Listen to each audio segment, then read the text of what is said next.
अन्न, वस्त्र आणि निवारा या माणसाच्या मूलभूत गरजा असतात। यातील अन्न, वस्त्र तो कष्ट करून मिळवतो, मात्र हक्काचा, पक्का आणि कायदेशीर निवारा प्रत्येकाला मिळवता येतोच असं नाही।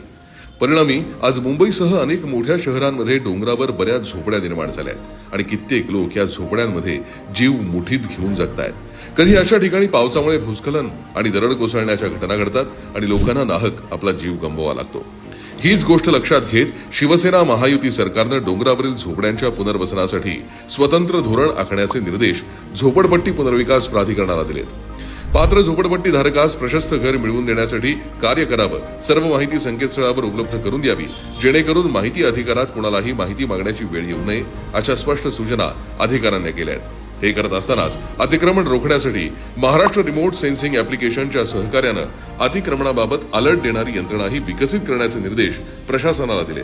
याचबरोबर बायोमेट्रिक पद्धतीवर आधारित सर्वेक्षणाचं काम डिसेंबरपर्यंत संपवावं, बंद असलेल्या झोपड्या रेकॉर्डवर आणाव्यात आणि समूह विकासाला प्राधान्य देऊन नागरिकांना जास्तीत जास्त सुविधा देण्यावर भर द्यावा, असे निर्देश देखील सरकारतर्फे झोपडपट्टी पुनर्वसन प्राधिकरणाला देण्यात आले।